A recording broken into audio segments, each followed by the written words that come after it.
call the February 19th session of the Johnston County Board of Commissioners to order. Welcome all those who are here in person. We have a room full. Also welcome those who are watching the live stream on YouTube. Welcome to you, and welcome to those who will be watching at some point in the future. I wanted to say Vice Chairman Harris will not be here tonight. He had an issue come up that he needed to attend to. He will not be here. Commissioner Smith is attending virtually, so we will take the appropriate pause and listen for him to say aye or nay or whatever else he has. And I'll say, as we just had our strategic planning session last week, the 6 priorities that we had remain unchanged. They are educational funding, infrastructure, financial stewardship, land use, public safety, and our county employees. So I think tonight, even though we have a abbreviated a meeting agenda, I think you'll hear most of those mentioned in the items that come up tonight. So, as is customary, we open with an invocation, and I've asked Commissioner Stevens to lead us in an invocation, and we also follow that with the pledge, and I've asked Commissioner Godwin to lead us in that. So if you so choose, please stand with us as we have the invocation. Dear Lord, thank you so much for another day that you've blessed us with, another evening to make decisions, Lord, for the county and in hopes of doing your will, Lord, as you would have done.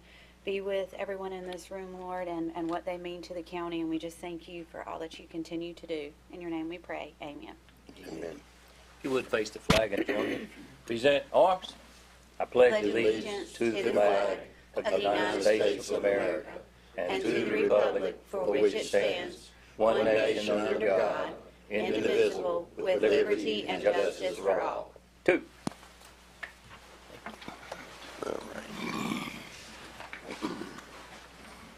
All right. The first item on the agenda is approval of the agenda. Is there any need to make any adjustments to the agenda? If not, I'll entertain a motion to approve. I move that be approved as presented, Mr. Chairman. Second. All right, we have a motion and a second. All in favor of approving the agenda, please say aye. Aye. Any opposed? Nay. Agenda is approved. The next item is the consent agenda items. So we have 6 items on there for today. They are approval of our January 16th evening meeting, and E911 communications issue, an option to purchase agreement, building and grounds, memorandum agreement there. And we have several appointments we have Blackman's Crossroads Firefighters Relief Fund and Meadow Firefighters Relief Fund of Board of Trustees. We also have a couple of budget revisions to the library fund and one finance budget revision. Is there any need to withdraw any of these for further discussion? If not, I hear a motion to approve the consent agenda. I make a motion to approve the consent agenda. All right, we have a motion and a second. All those in favor, please say aye. Aye. Any opposed? Consent agenda is approved. All right, next up we have Mr. Robert Boyette here to come up and recognize our Register of Deeds, the man himself, Craig Olive. Good evening, Commissioners. Robert Boyette with the Johnston County Veterans Office, and tonight I'd like to call up our Register of Deeds, Mr. Craig Olive, and also the Johnston County Veterans Council President, Mr. Larry Pittman. As we're coming up, I would like to say I wanted to recognize, or actually on behalf of the Johnston County Veterans Council, who recognize and support the 13,000 veterans of Johnston County, we'd like to recognize Mr. Craig Olive, our Johnston County Register of Deeds, in appreciation for your ongoing dedication of service to the veterans of Johnston County, creating initiatives such as the Think of Vet program, and your continuous drive to provide the utmost support for the veterans of Johnston County. We thank you this February 19th, 2024. Thank you. It's a pleasure. It's an honor to help the veterans of this county since they made our country free. Thank you. Let's give him a hand. Thank you. Yeah, thank you.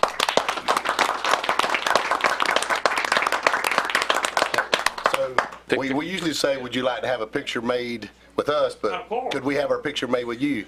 Yeah, come on up. Yeah.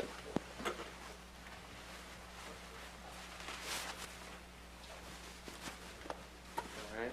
Yeah, that's perfect. Perfect. You've trained us well. Easier with fewer people. Fit more in the frame. Like my son, this is what he does, he stands up there. I was trying to make a compliment, but Yeah. what if? You make me taller. And Craig, thank you for all that you do, not just for the Yes, sir. veterans, but for all the folks in Johnston County. Appreciate everything. Mr. Chairman, could I weigh in on that? I have a veteran's ID card in my wallet right now, and that would not be there if it hadn't been for the actions of our Register of Deeds. He was instrumental in making that program work, and not only that, but how many merchants have you signed up now for We the have about discount? 110, and if there's anybody that has the business that'd like to be in our program, just give me a call, and we'll be. His actions have produced 110 merchants in the area that give veterans discounts, and all because of his actions. Thank you, Craig. Thank you. Mr. Olive, on that note, for those that are watching and listening, what do they need to do to be able to apply for one of those veterans cards? What kind of documentation do they need to provide? They need to bring their DD-214 in so we can record them for safekeeping for them, because a lot of times the military person may be toting their DD-214 around to show that they are a veteran, and so that can be torn or soiled or stolen, and so we will record that, and we could give them an ID card. Awesome. Thank you. And Lieutenant Colonel Robert Boyette in the Veteran Service Office can help them get a DD-214 if they don't have it. Any other comments? Begin. Thank you. Thank you, Thank Craig. you. Well deserved. All right, that brings us to our public comment portion of the meeting, and I believe we have our 911 Communications Director, Brett Renfro, here to update us on the move into the Public Safety Center. Yes, sir. A couple items, actually. I'll get to the move here momentarily, Mr. Chairman, if it pleases the board. Our BDA system that the board appropriated approximately $4 million for to put the bidirectional amplifiers into our school system. There were 28 schools that were identified in the study that did not have appropriate coverage for public safety going inside of those buildings. We're almost halfway there, and we're way ahead of schedule. We have 12 of the 28 schools that were identified that are complete, and all schools that do not, that were incorporated into the study, should be complete by June of 2024. So that is ahead of schedule. One of the things that came up in our last week's department head meeting was something that the sheriff and Kevin and myself did for the new public safety building. When we were looking at spending the county's money, you have offices, you have to have office furniture. And we made a trip to Alexander County to the Alexander Department of Corrections there. They have a furniture plant in that facility that makes furniture. And what we learned from that was we could buy the furniture for that building at somewhere between a third and one half of what the cost you would have bought at retail from a online furniture vendor. And it's high quality. It is actually heavy wood furniture. It is not pressed board. It's not this cheaper version of furniture, but like I said, somewhere between a third and a half of the cost of what a retail furniture vendor would make. That's the desks, the chairs, the conference tables, bookcases, storage cabinets, all that stuff. And like I said, the sheriff, myself, and Kevin Hubbard, the emergency services director, we all went, and Chief Deputy Gaddis, and we were able to view that, and that's how we made our purchase on the furniture. And we saved the county a considerable amount of money just on furniture alone. We had the CIT awards for the county this past Friday, And we had two of our telecommunicators, Patrick Bailey and Amber Ivy. They were awarded 2 awards for 2022 and 2023 for Crisis Intervention Telecommunicator of the Year. We're proud of those things. And one that we're really proud of is our accreditation. We are a triple accredited 911 center. And we have been since 2011 under the direction of Jason Barber. It got started. And we are currently, little old Johnston County in North Carolina, we are the senior triple ACE accredited center in the world because they are international. It is not just in the U.S. We are the senior most triple accredited center in the world, and that's a pretty high distinction.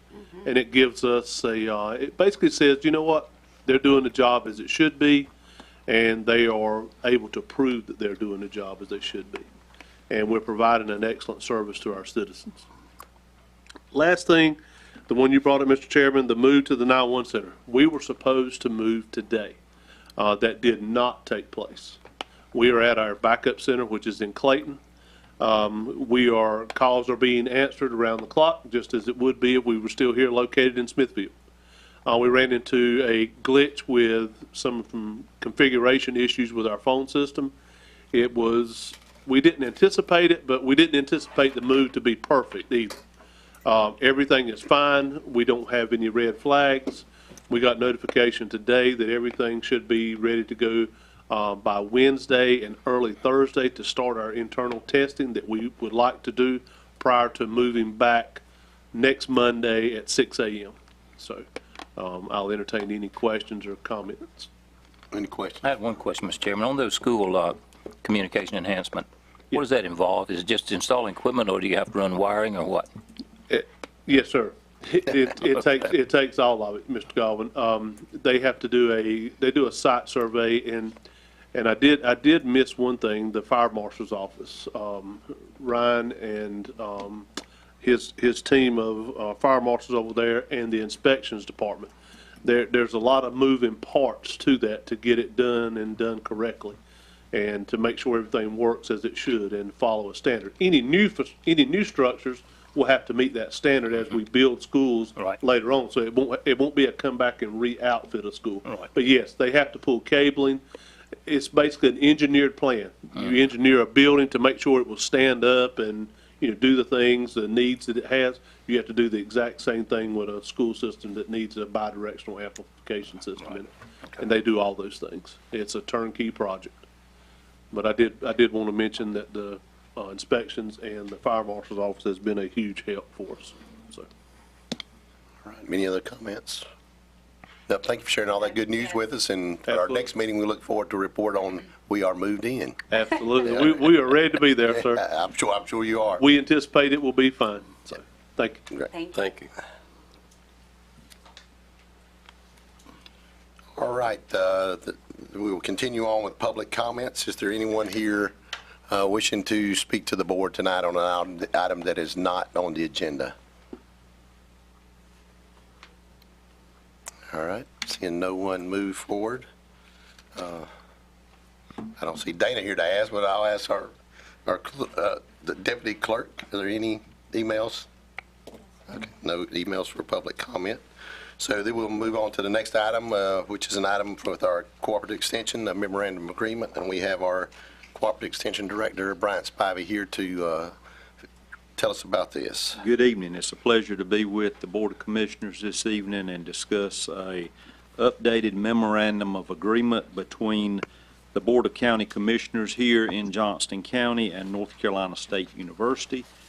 You are each aware that what we do in cooperative extension is a partnership between USDA, being the Department of Agriculture, our land grant institution in North Carolina, one of those being North Carolina State University, and also A&T, but this agreement is between North Carolina State University and Johnston County Extension.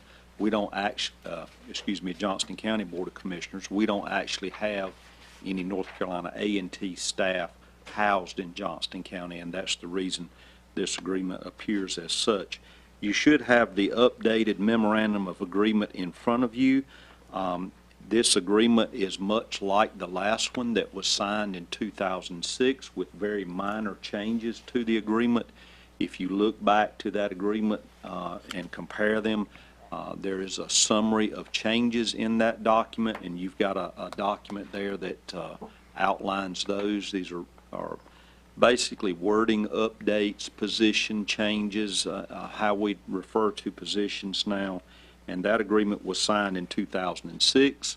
I think it has served us quite well, and should the commissioners see fit to ratify this agreement tonight, it basically keeps all of those things that have been working in place if we do all that the right way, or what I think you'll probably agree with. And this keeps that agreement in place and working for the future of Johnston County. Our staff here is dedicated to serving the people of Johnston County. We do that through collaboration with North Carolina State University, and we get resources there from North Carolina State University that are really not outlined in the documents that you have before you. And when we call on those people, or those people come to Johnston County, and we have them here all the time, that's a service that we have access to that doesn't cost the county or the taxpayers any additional dollars here.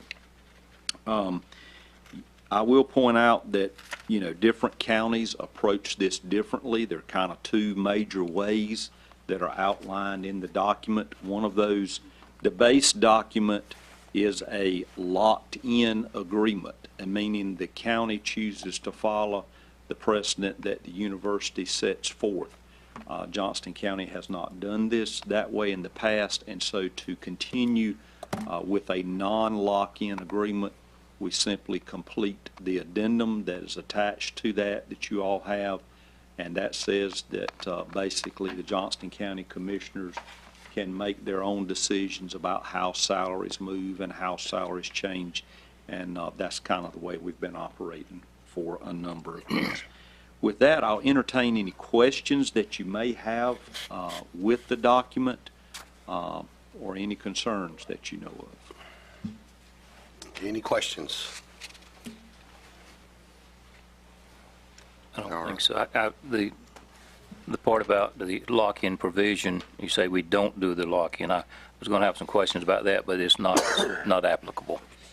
Well, it certainly is an option to be locked in, but that's basically saying that the county sort of abdicates the responsibility to make decisions and salary changes and so forth to the university. Yeah. That's not the way we've done in the past. And quite honestly, the county, the employees with cooperative extension here in Johnston County have been better off because that has not been locked in. So it's been better for our employees here, and I think probably overall in a better way for the extension staff and the county being able to staff the office in a way that serves the people of the county well. I think you will find our reputation in Johnston County stands up pretty decent against counties surrounding us. I mean, I'm talking about in extension work, and so, but largely that's due to the strong support of the county commissioners over the years. That has been in place for quite a while, and the Board of Commissioners has been a tremendous partner for us and taking good care of us. Yeah. I'm not much of a farmer, but the times this past summer I have needed some help. Your agents were very helpful in getting me through. That's what we strive to do. That's right. It is.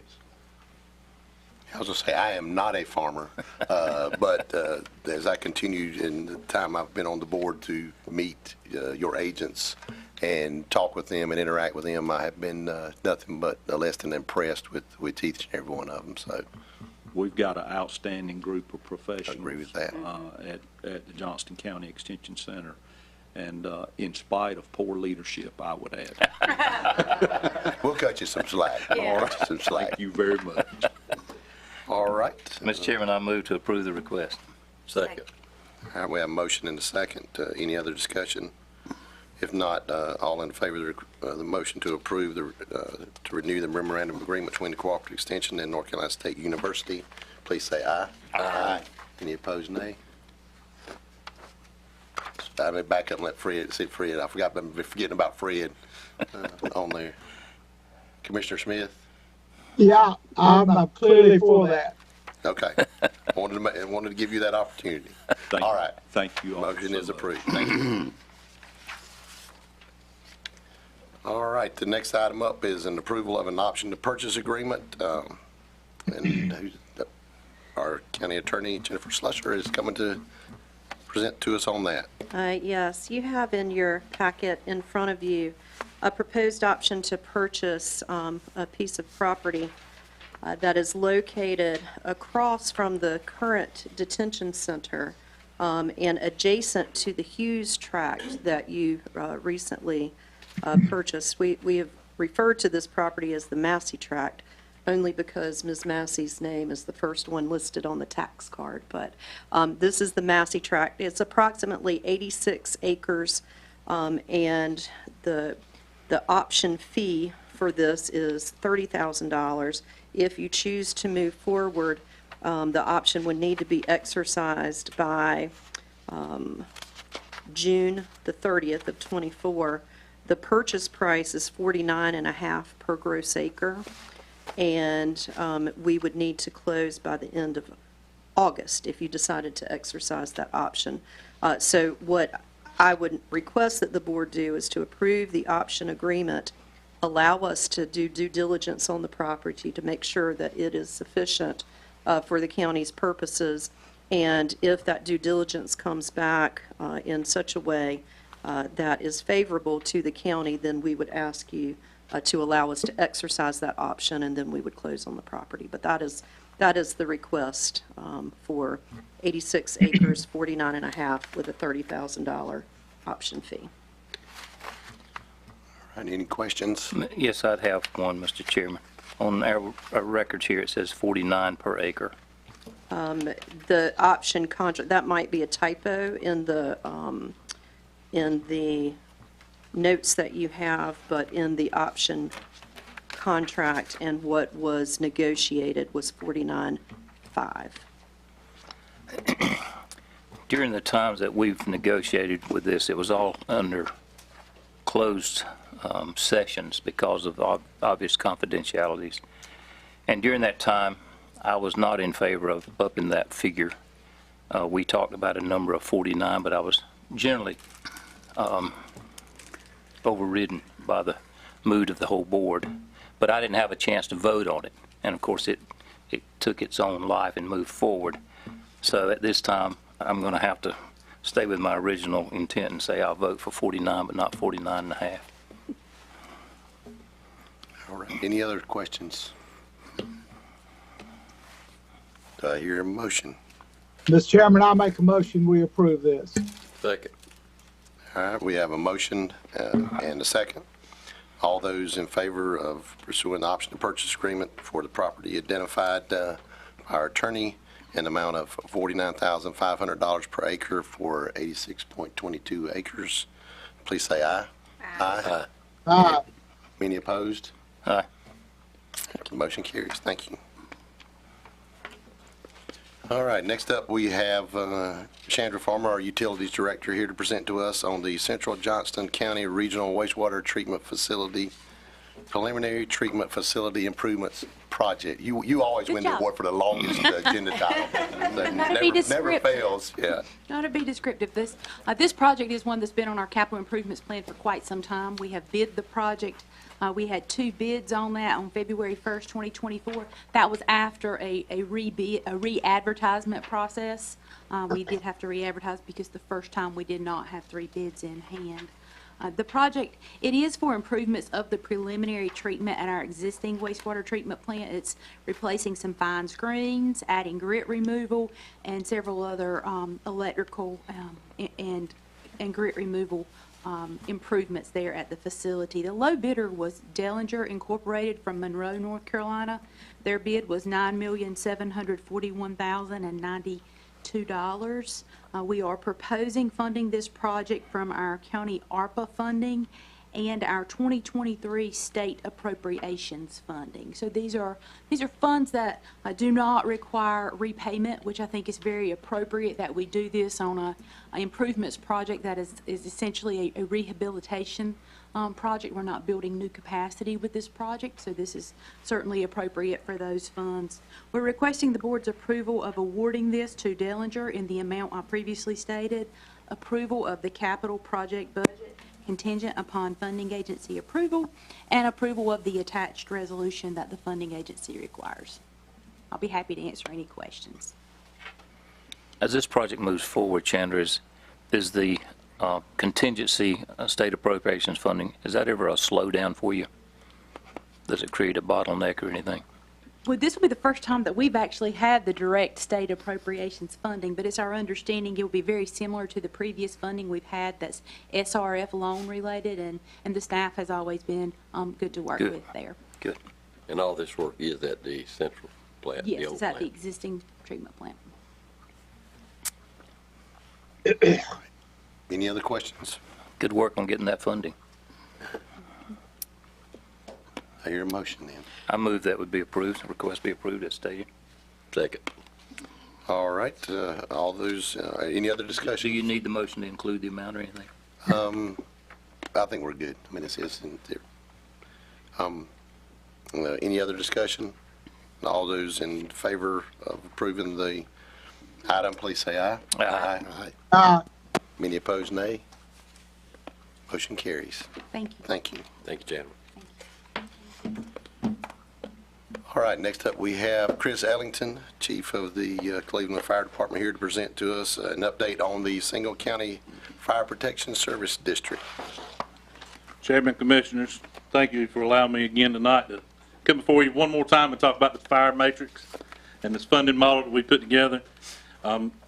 Fire chiefs as well as county staff have been working diligently to move this project along here. And as you can see, we're getting closer to the end of the tunnel there, but we can see the light, but it's still a long ways off. In early January, we started holding some public information sessions. Currently, we've held 4 of those. This was an information session where the public could come, gather information about the plan, about our matrix, and how we're moving forward. We recently had one as early as last Saturday at Triple S. The public has shown up, and some frequently asked questions were, when news articles got out about what we were doing, one of the frequently asked questions were, is the fire department going to remain the same? Is the name going to change? Is it going to be Johnston County? Well, no, we've answered those questions. It's not changing any of that. Your same fire department will service the same areas that it has always. Some of the confusion came in when we started talking about doing away with the service districts and going to individual service districts. Once we explained that service districts deal with funding and response or insurance districts deal with response area and who comes to your house when you have an emergency, citizens, for the most part, didn't have any further questions. They were happy. The fire service has got some great support throughout the county, and it's shown through these public meetings. Moving forward with the strategic plan, our next step is what I'm here to ask you tonight, and that is to consider calling for a public hearing on April the 1st. Consider moving to a special service tax district for fire service protection. That will allow us to move to the next step in our strategic plan and to move the project along. So, if we were to receive approval, a direct mail notice will go out to all the citizens in Johnston County, all the property owners in Johnston County, and that would allow them some input and tell them kind of what we were doing. And so, if there's any questions or comments that we can answer. Chairman, we have a meeting that night. Do what? We have a meeting that night. Yeah, it's at this meeting, right? It would be at April 1st meeting. Yeah, it's in our meeting. So. That's our meeting. I want to commend you, Chief, and your leadership committee. I know y'all worked, you got enough to do at your station, but y'all worked hard on putting this thing together, and you and your committee, and it's good that it comes from you guys and not from us guys. But I would say it's been a collaboration of all the fire chiefs as well as county staff to make it, to get it where we're at today. Right. And that has shown how we meshed together and made it a good project for all of us. Mr. Chairman, I would like to say that I'd like to recognize some people that's here in the audience that has been in the background that have worked on this for 2, 3, 3.5 years. And it was the committee that started with, but first of all, it came from the direction of Kevin Hubbard in Emergency Services, from Ryan Parker, the fire marshal, and Jordan Piper, the assistant fire marshal, has taken the head and conducted most of the updated meetings.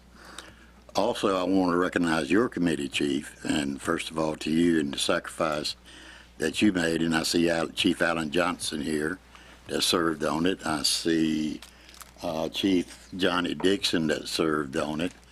Missing is Chief Barry Stanley, Chief Adam Stanley, and Chief John Beasley. So these folks worked very, very hard in spite of their other jobs and the things that they had to do. And remembering this all started from the fire study, in which was commissioned by this Board of Commissioners. And so from that fire study, we're where we are today. And we had free consultants with 5 different chiefs out there doing it. So I thank you, and I can leave here knowing that it was a job well done by you folks. Well, thank you for trusting in us to do that, and it's been an honor. I speak for all of us. It's been an honor to be able to do this and move the fire service to the next step in Johnston County. Mr. Chairman, do you need a motion? I don't think so. I think I can just ask staff to set the public hearing for April 1st at our 6 o'clock meeting. That was my question, was just because I heard public hearing, but I didn't hear at this meeting, so I just want to make sure if there was a separate public hearing, we knew that it was here. Thank you. Thank you. Good job, sir. Thank you. Thank you. Chief. Thank all of y'all. All right, next up, we have manager reports and comments. Well, that's the first time in a long time you got up here. No, yeah. I don't know whether to be worried or not. No. Good evening, everyone. And I had was going to talk with the board about maybe a contribution to the Regional Transportation Alliance study that's going on across our whole Triangle region. It's going to be handled by NCDOT. But I'd like to get a little more information and maybe bring that back at the next board meeting. That's okay. That'd be fine. I'd like to get you more information about what counties are contributing to what. Those kind of things I think will be helpful. So if you don't mind, I'd like to delay that. That's all I have, Mr. Chairman. All right. That brings us to board comments. And Commissioner Smith, I'll start with you if you have anything. No, I'm good. Thought we had a great retreat, and I feel like we did what we needed to do and in a good place. Good.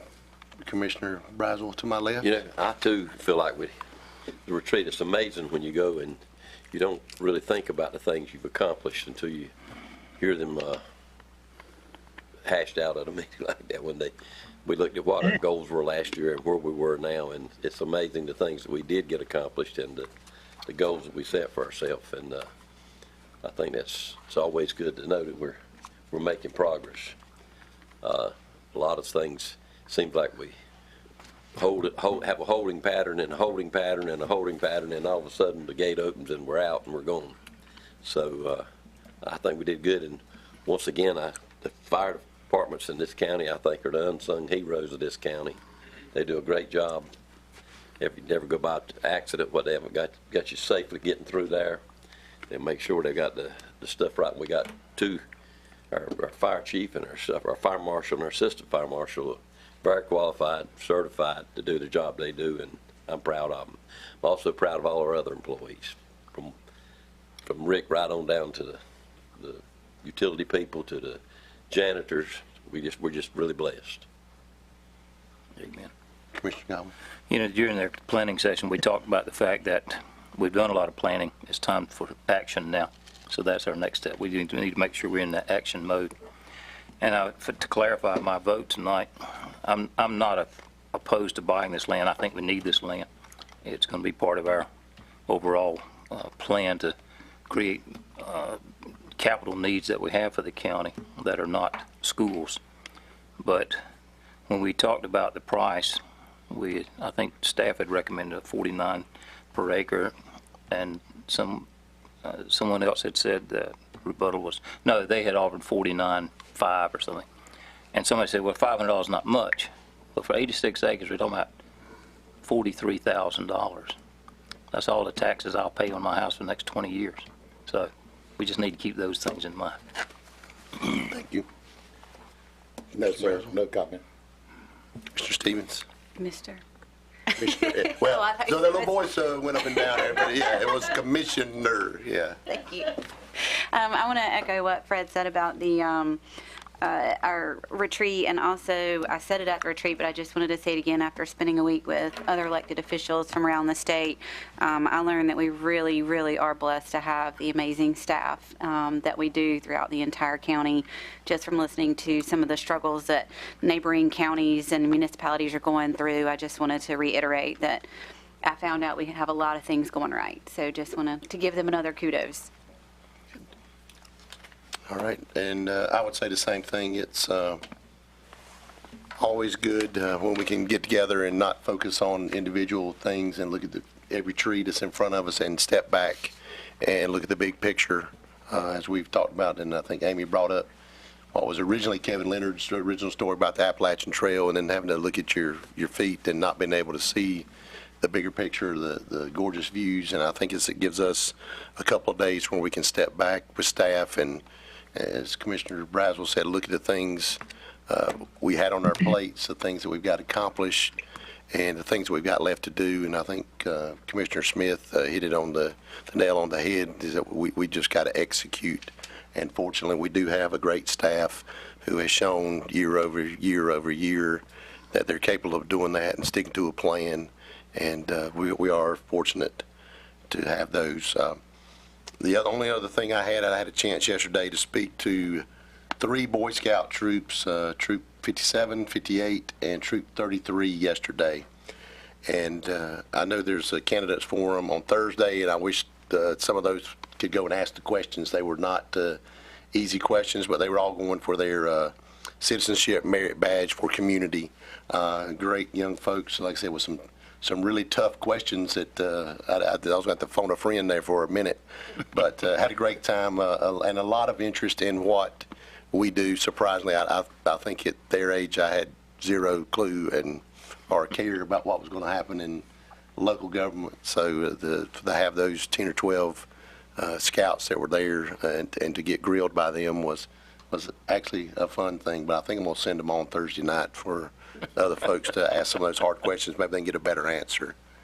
But that's all I have, and I know we have a closed session that we need a motion for. And also just wanted to mention, I don't think there's any action going to take place after this. Let me rephrase that. We're not going to have any action take place after that closed session. So did I hear a motion? Mr. Chairman, I move we go into closed session. I think we got to do this long thing here, so I'll go ahead and do it. It says, I move that the board go into closed session for the purposes of consulting with an attorney employed by the board in order to preserve the attorney-client privilege pursuant to North Carolina General Statute 143-318.11A3, and to establish or instruct staff concerning negotiation of the price and terms of a contract concerning the acquisition of real property pursuant to North Carolina General Statute 143-318.11A5. Second. All right. All those in favor of going into closed session for the reasons stated, please say aye. Aye. Aye. Any opposed? We will go into closed session as soon as we have a minute to clear the boardroom. And thank you all for watching and for coming.